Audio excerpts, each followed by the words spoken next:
guys, welcome to our another session on sovereign gold bond scheme. So guys, पिछले session में ही हमने पढ़ा था कि बॉन्ड्स क्या है। ओके, जैसे कि मैंने आपको बताया था कि चाहे वो कंपनी हो या गवर्नमेंट, जिनको फंड्स की ज़रूरत होती है वो अपने फंड्स की रिक्वायरमेंट को पूरा करने के लिए बॉन्ड्स इशू करते हैं और हम जैसी जनता जो है उन बॉन्ड्स को खरीदती है, उसमें इन्वेस्टमेंट करती है, जिसके बदले में हमें return in the form of interest या कूपन रेट होता है।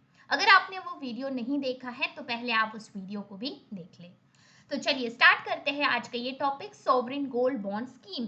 सो बेसिकली गाइस, ये जो स्कीम है ये इंट्रोड्यूस की गई थी नवंबर 2015 में। प्राइम मिनिस्टर नरेंद्र मोदी जी ने इस स्कीम को इंट्रोड्यूस किया था, जो मिनिस्ट्री ऑफ फाइनेंस के तहत आती है।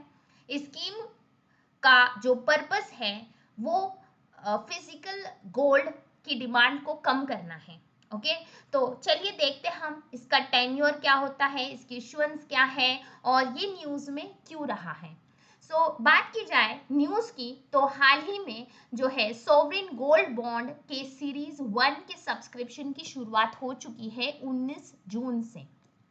अब ये गोल्ड बॉन्ड्स जो है इनका इशू प्राइस है 5926 पर ग्राम ऑफ गोल्ड। ठीक है, सो इशू प्राइस हमें यहाँ से ध्यान में रखना है 5926 विथ अ डिस्काउंट ऑफ ₹50। ठीक है, तो जो भी इन बॉन्ड्स को सब्सक्राइब करेगा, इसमें इन्वेस्ट करेगा, तो ₹50 के डिस्काउंट के साथ जो है ये प्राइस यहाँ पर सेट की गई है। तो सीरीज 1 की अगर बात की जाए तो सब्सक्रिप्शन स्टार्ट हो चुका है 19 जून से 23 जून तक के, और बॉन्ड को इशू किया जाएगा 27 जून को। सीरीज 2 सितंबर 11 से सितंबर 15 तक के इसकी डेट है सब्सक्रिप्शन की, जबकि इशू ये 20 तारीख को होंगे, 20 सितंबर को। अब समझते हैं गोल्ड बॉन्ड्स है क्या। तो बेसिकली जैसे मैंने आपको बताया गाइस, हमारे पास जो सेविंग्स होती है, ओके, फाइनेंशियल सेविंग्स जो हम करते हैं उसको हम गोल्ड में इन्वेस्ट करते हैं, राइट। हम सोना खरीदना पसंद करते हैं in the form of gold bars or coins, right? So that is particularly known as physical gold. But if we try to import gold, that will affect the growth and the investment of our country, right? If the import is exceeding our export, अगर हम import ही करते रह जाएंगे तो हमारे यहाँ पे deficit देखने मिल सकता है। अगर imports लगातार बढ़ रहे हैं गोल्ड के, तो यहाँ पर कंट्री की इन्वेस्टमेंट्स पे या ग्रोथ पे इसका असर देखने मिलता है। इसी वजह से गवर्नमेंट ऑफ इंडिया ने इसको कम करने के लिए, फिजिकल गोल्ड के इंपोर्ट को कम करने के लिए, या तो इसकी डिमांड को रिड्यूस करने के लिए gold bond, sovereign gold bond scheme को इंट्रोड्यूस किया था। इसका जो टेन्योर है वो 8 साल का है, मतलब कि हम इन बॉन्ड्स में कितने समय तक के इन्वेस्ट कर सकते हैं, पूरे 8 साल के लिए इसका मैच्योरिटी रहेगा। लेकिन अगर हम प्री मैच्योरली इस स्कीम से एग्जिट करना चाहते हैं, हमारे इन्वेस्टमेंट्स को वापस लेना चाहते हैं, रिडीम करना चाहते हैं, तो प्री मैच्योरली 5 साल के अंदर जो है आप कर सकते हो, फर्स्ट 5 इयर्स के बाद, okay, only after 5 years. So total maturity will be 8 years and exit period will be after 5 years only. So इसे इशू किया गया है government of India stock under government securities act. Okay, so act याद रखना है 2006 का act है, government securities act, and the gold bonds are issued under this act. So 1 mark का क्वेश्चन यहाँ से बन सकता है, gold bonds are issued by whom? So it is neither issued only by RBI or only government of India. It is issued by Reserve Bank of India on behalf of government of India. ठीक है, government की behalf पे RBI in gold bonds को issue करता है, और commercial banks हो गए, स्टॉक होल्डिंग कॉर्पोरेशन हो गए, राइट, NSE या BSE के द्वारा इन बॉन्ड्स को सेल किया जाता है।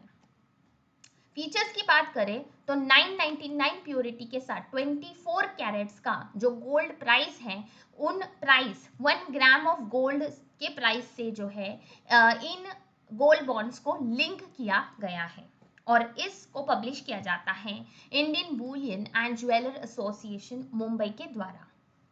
इन्वेस्टमेंट लिमिट देखें तो गोल्ड बॉन्ड्स जो है ये मल्टीपल्स ऑफ 1 यूनिट में परचेज किए जा सकते हैं, जिसका अपर लिमिट रिटेल या individual investors and Hindu undivided families के लिए 4 kilograms है, that is 4000 units, and minimum permissible limit for each financial year is 1 gram. Okay, so limit याद रखना है, मिनिमम 1 gram का है एंड मैक्सिमम जो लिमिट है यहाँ पर 4 kgs का है रिटेल इंडिविजुअल इन्वेस्टर्स के लिए.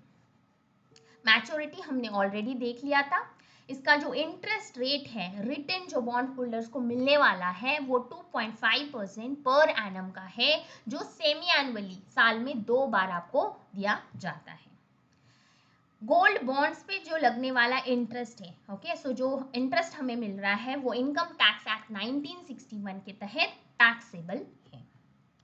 लेकिन अगर बात की जाए बेनिफिट्स की, तो जब हम इस बॉन्ड को रिडीम करते हैं, राइट, 8 साल की मैच्योरिटी कंप्लीट होने के बाद गवर्नमेंट जो है हमारा पैसा हमें लौटा देती है, उसे कहते हैं redemption. Okay, it is an act of an issuer repurchasing a bond.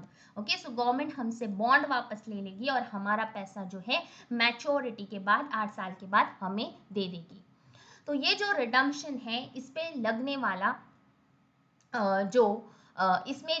इसमें अगर हमें गेन होता है, ओके, प्रॉफिट होता है, तो इस पे लगने वाला जो टैक्स होता है इसे हम कैपिटल गेन्स टैक्स कहते हैं. और कैपिटल गेन्स टैक्स जो रिडम्पशन पे होता है वो एग्जेम्प्ट किया गया है. Okay, so it is exempted for an individual. The another benefit that we get is bonds can be used as a collateral. जब भी हम लोन लेते हैं, बैंक लोन, तो we can use the sovereign gold bonds in the form of collateral. So these are the important features of sovereign gold bond scheme. You need to remember who issues this gold bonds. Okay, so date क्या है, इसे कब launch किया गया था, किसके द्वारा launch किया गया है, कौन इसे सेल करता है, कौन इसे इशू करता है, सब्सक्रिप्शन डेट इसकी क्या है, इसका इशू प्राइस क्या है, इसकी डिस्काउंटेड वैल्यू क्या है, ये सारी चीज़ों का आपने ध्यान रखना है. So see you in the next session. Till then, thank you, bye bye.